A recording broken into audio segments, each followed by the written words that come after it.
Quanti fra di voi conoscono la parola boss? È una parola che deriva dall'olandese, ma è soprattutto un modo di dire, un appellativo che viene utilizzato molto spesso. Si dice boss per indicare il capo al posto di lavoro oppure in altre situazioni. Il boss per eccellenza è Bruce Springsteen, il grandissimo cantautore americano, oppure per gli appassionati di videogiochi, il boss è l'avversario finale di un livello o di un gioco di solito molto difficile da combattere. Ma se andate in Sudafrica, ancora oggi, e parlate con persone che hanno più di 60 anni, quella parola boss potrebbe velare lo sguardo delle persone di tristezza o di rabbia, perché per un certo periodo in Sudafrica boss altro non era che il Bureau for State Security, l'ufficio per la sicurezza dello Stato, e dietro quella idea distorta di sicurezza altro non c'era che la macchina repressiva dell'apartheid, una macchina estremamente organizzata, dotata di fondi neri, di uomini addestrati e determinati e di piena autorizzazione ad agire, tanto per raccontare un Sudafrica diverso, non razzista ma evoluto, quanto per sradicare il dissenso, a costo anche di uccidere chiunque fosse contrario all'apartheid. Questa era l'idea che c'era nel Sudafrica degli anni 70 della sicurezza, un'idea che per fortuna è stata superata, ma oggi ne sapremo di più. A proposito di sicurezza, un altro tipo di sicurezza, questa invece fondamentale e assolutamente non violenta, è quella che riguarda la navigazione online. Lo sappiamo bene, i rischi della navigazione sono sempre all'ordine del giorno, perché basta poco, basta sottovalutare un rischio, basta a volte anche connettersi a una rete pubblica non protetta e voilà, si è esposti al rischio di qualche malintenzionato che potrebbe voler dare un'occhiata ai nostri file o peggio ancora copiare i nostri file, i nostri dati o addirittura ricattarci. Per questo motivo, noi di Dentro la Storia ci siamo affidati a un partner strategico eccezionale come NordVPN, che da sempre consente una navigazione sicura, protetta, da qualunque dispositivo, in qualunque parte del globo, anche con la facoltà di accedere a contenuti bloccati per geolocalizzazione. Lo stesso servizio di sicurezza lo potete ricevere anche voi sottoscrivendo i piani biennali di NordVPN che vi danno accesso alla facilitazione dei 4 mesi gratuiti con la consueta garanzia soddisfatti o rimborsati. Per saperne di più, cliccate nel link in descrizione. Il Bureau for State Security, o in afrikaane Bureau vir Sast-Veiligheid, nasce ufficialmente il 1 maggio del 1969 a Johannesburg. In realtà era operativo, secondo le varie fonti, da 1 a 3 anni prima. Era stato creato da 2 persone, il primo ministro in carica, John Vorster, e un generale della polizia, Hendrik van den Berg. 2 persone che avevano un passato comune, un passato non esattamente edificante. Cosa poteva accomunare un politico scafato, navigato come Vorster, che aveva preso il posto del suo predecessore ucciso durante un attentato al Parlamento, con Tall Hendrik, come veniva chiamato, il grande Hendrik, il gigante Hendrik, il generale della polizia dal corpo così grande e grosso da non passare inosservato. Avevano qualcosa in comune, un passato di cui non andare esattamente fieri, anche se loro si ritenevano comunque dei patrioti. Vorster e Van den Berg, durante la Seconda Guerra Mondiale, erano stati tutti e 2 in carcere, in Sudafrica, non perché fossero attivisti per i diritti civili. Appartenevano entrambi a una associazione clandestina, lo Sevabrandavarg, letteralmente la sentinella del Carlo di Buoi. E voi direte, ma che nome buffo per un'associazione? Beh, sì, effettivamente un nome buffo, ma dietro quel nome buffo si celava un'organizzazione paramilitare, modellata sulle SA naziste, un'organizzazione che si proponeva di attuare atti di sabotaggio contro il governo sudafricano per boicottare, indebolire lo sforzo bellico sudafricano al fianco degli alleati. Le SA sudafricane, simpatizzanti nazisti, criticavano la scelta del Sudafrica di restare fedele agli alleati e di partecipare con propri uomini ai vari campi di battaglia. Per questo motivo Vorster e Van den Berg sono stati incarcerati e mantenuti in prigione fino alla fine della seconda guerra mondiale, usciti di prigione. Tutti e due avevano fatto carriera. Vorster era diventato un politico affermato, era diventato ministro della giustizia, vice primo ministro e infine primo ministro.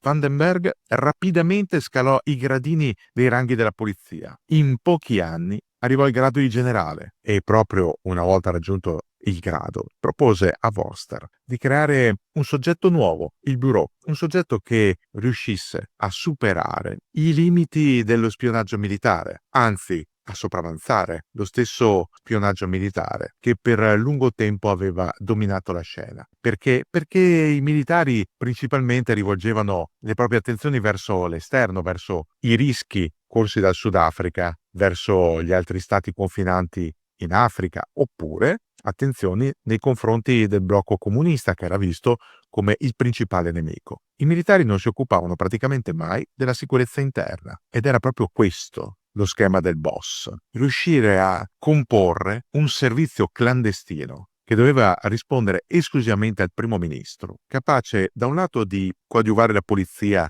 nella repressione delle proteste di piazza e dei tentativi dell'ANC, l'African National Congress, di ottenere un percorso democratico e dall'altro di promuovere un'idea diversa del Sudafrica, non un Sudafrica razzista dominato dall'apartheid, in cui i bianchi, la minoranza, dominavano la maggioranza nera usando metodi anche coercitivi. No, un Sudafrica aperto, moderno, un Sudafrica che era quasi il paradiso di Bengodi all'interno di un continente, quello africano, che nelle narrative ufficiali era profondamente arretrato. Nel marzo del 1969, il nuovo servizio di sicurezza, che comunque era già operativo da un bel pezzo, ma non ufficialmente costituito, cominciò a far capolino nei bilanci dello Stato. Infatti, per l'anno finanziario 1969-1970 vennero stanziati la bellezza di 5 milioni di rand, la moneta nazionale sudafricana, per questioni riguardanti i servizi segreti. Ma questi fondi venivano trasferiti direttamente all'ufficio del primo ministro, che gestiva direttamente e senza rispondere al Parlamento dell'attività del boss. Per questo motivo Vorster e Vandenberg, i due vecchi amici delle SA sudafricane, erano i padroni del boss e potevano fare tutto ciò che volevano. Serviva comunque un passaggio formale che sarebbe arrivato il 16 maggio del 69 con l'atto governativo numero 808, l'atto costitutivo dell'Ufficio per la sicurezza dello Stato, del boss, del Bureau for State Security. Secondo questo atto, le funzioni del boss erano indagare su tutte le questioni che riguardavano la sicurezza dello Stato per correlare, valutare le informazioni raccolte e, ove necessario, informare e consigliare il governo e i dipartimenti governativi interessati, ove necessario, e poi svolgere ulteriori funzioni e responsabilità che potevano essere determinate di volta in volta. Capite facilmente che questi presupposti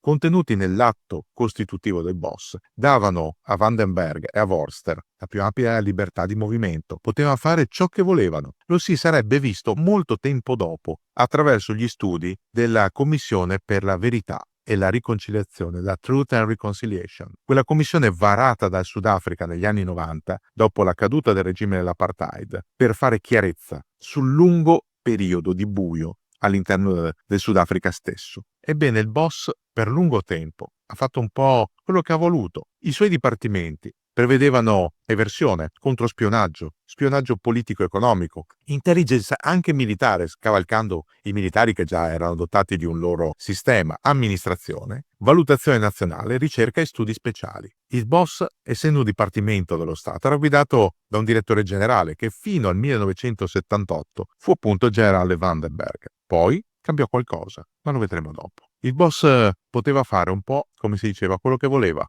Infiltrava i propri uomini all'interno dei movimenti di liberazione africani, interrogava e a volte faceva sparire nel nulla i sudafricani afro che venivano catturati in Ruanda durante la guerra e anche quelli che andavano a combattere nel vicino Zimbabwe o in Angola, perché d'altronde li si riteneva elementi pericolosi, qualcuno che poteva tornare a casa, una sorta dei foreign fighters di prima generazione, di primissima generazione, che sarebbero potuti tornare a fare guai a casa. Poi si impegnava nella propaganda, nella propaganda interna ed estera e disponeva di veri e propri squadroni della morte. Venivano chiamati Z Squad. Le Z Squad altre non erano che delle vere e proprie squadre di esecutori che giravano per il paese alla ricerca di agitatori politici, che in alcuni casi venivano arrestati senza un mandato, in altri casi venivano semplicemente eliminati. È il caso dell'attivista Steven Biko, fermato da una Z Squad, imprigionato e ucciso letteralmente a bastonate. Il boss era tutto questo. Anni dopo, quando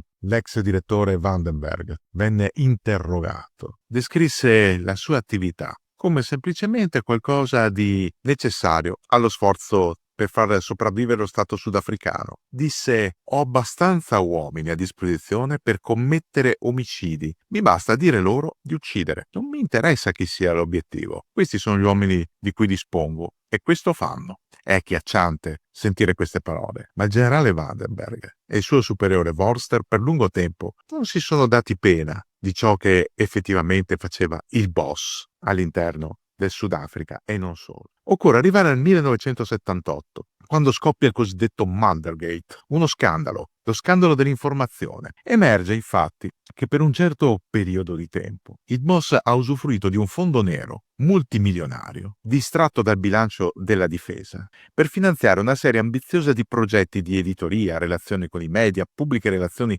lobbying e diplomazia. Tra queste operazioni c'è la nascita di un giornale filogovernativo, il Citizen, un giornale che deve orientare l'opinione pubblica a favore non solo del governo, ma addirittura del regime dell'apartheid e della repressione brutale delle proteste. Oltre a questo, il progetto informativo del boss prevede di influenzare l'opinione pubblica straniera. Il progetto, nome in codice Anne-Marie, vedeva la presenza di buona parte del governo, non solo del boss. Oltre a Vorster c'erano anche Eshel Rudy, segretario dell'informazione, Connie Mulder, da cui il nome Muldergate, ministro dell'informazione, oltretutto stella nascente del Partito Nazionale al potere. Tutti questi uomini, assieme al generale Vandenberg, avevano messo assieme un piano per condizionare l'opinione pubblica mondiale, far apparire il Sudafrica come ingiustamente relegato in un angolo dall'opinione pubblica mondiale, dall'ONU stessa, per questioni di poco conto, quando in realtà lo stesso Sudafrica si poneva come bastione della cultura occidentale nel continente africano. Il progetto Anne-Marie prevedeva la diplomazia sottobanco con Israele e con alcuni regimi africani amici o potenziali alleati, l'acquisto di una quota del 50% di una stazione televisiva londinese, così da portare la propaganda sudafricana fino nel cuore dell'impero britannico. La lobbying degli Stati Uniti per influenzare l'elettorato statunitense, i contributi in denaro non dichiarato per le sconfitte elettorali del 1976 a danno di due senatori americani, John Tunney e Dick Clark, il cui problema, la cui colpa, se così si può dire, è che si erano opposti pubblicamente alla fornitura di armi al Sudafrica per la guerra angolana. Poi la creazione di case editrici per la propaganda, una propaganda distribuita a livello locale e internazionale, anche nelle università straniere. Un'organizzazione di facciata per la ricerca che doveva solo trasferire denaro all'estero, sempre in fondi neri, illegali. Il volantinaggio per coprire ciò che era davvero avvenuto nella rivolta di Soweto del 1976, con centinaia di morti, e persino un tentativo, abortito immediatamente, di creare una catena di sale cinematografiche per soli neri in cui proiettare film che dovevano influenzare l'opinione pubblica afro a favore del governo. Oltre al Citizen, il boss aveva creato anche il Washington Star, un altro strumento per influenzare l'opinione pubblica non più in Sudafrica ma addirittura negli Stati Uniti. Ma la mossa fu così maldestra che portò il Dipartimento di Giustizia americano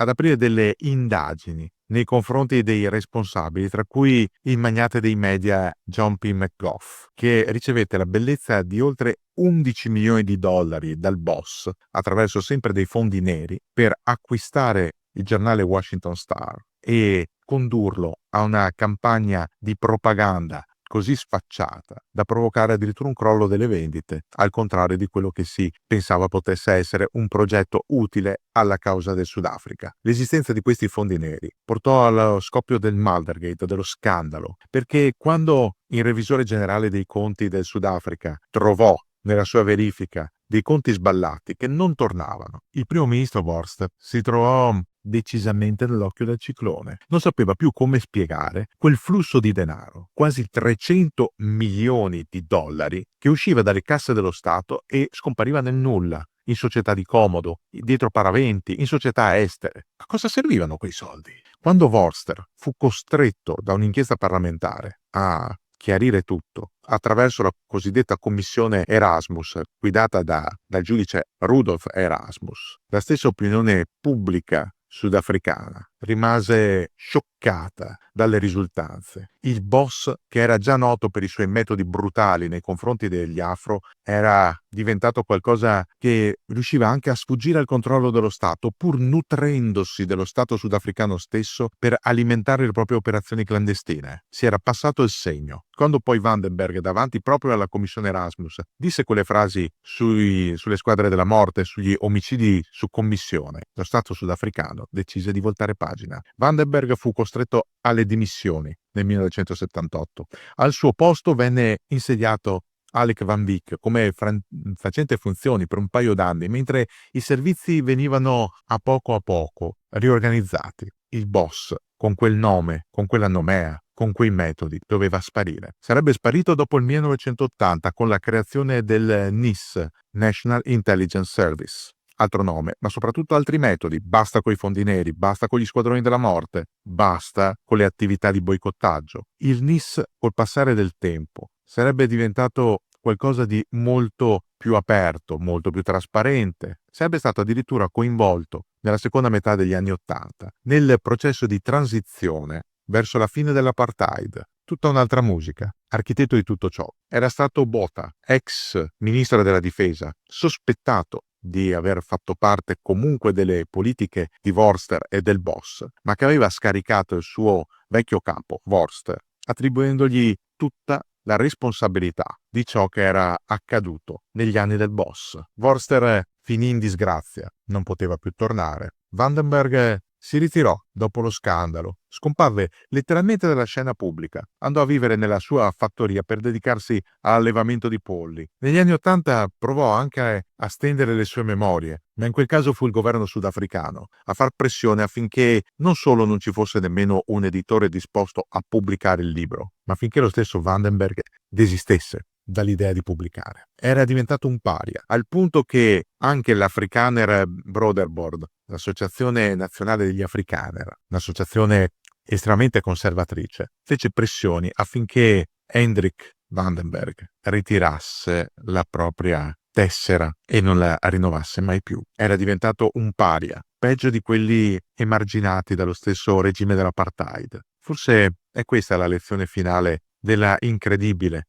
storia del boss sudafricano, la storia anche del suo capo, del suo creatore, Tol Hendrik, questo omone grande e grosso che non temeva nulla, che voleva impegnarsi fino in fondo affinché l'apartheid diventasse una normale costante nella vita pubblica e che alla fine della sua vita fu vittima lui stesso di ostracismo, di una sorta di apartheid personale. Nessuno lo avvicinava più, nessuno gli parlava più. La sua esistenza era diventata motivo di imbarazzo, al punto da renderlo un reietto, un indesiderato. Gli antichi greci parlavano della nemesi come un concetto sacro che capovolgeva gli eventi, facendo pagare il conto a chi si era macchiato di crimini in maniera direttamente opposta. Ecco, forse la parabola discendente, molto ripida e assai ingloriosa di Tol Hendrik Vandenberg è proprio questo: da simpatizzante nazista in Sudafrica a ufficiale della polizia in rampa di lancio, a padrone dei servizi di sicurezza, tale da potersi permettere di ordinare qualunque cosa, compreso l'omicidio, senza nessun rimorso e nessuna conseguenza, a reietto, isolato, indesiderato. Forse Vandenberg ha capito troppo tardi di essere stato anche lui vittima della nemesi, ma probabilmente non aveva capito che i metodi del boss e la politica dell'apartheid sudafricano altro non erano che l'esatto contrario del principio di umanità, l'esatta negazione di ciò che è effettivamente una democrazia e sostanzialmente l'idea malata di poter condurre uno Stato per nulla democratico verso il futuro, verso il XXI secolo, basandosi non sulla cooperazione, ma sulla menzogna, sulla falsità, sempre e comunque comprate coi soldi.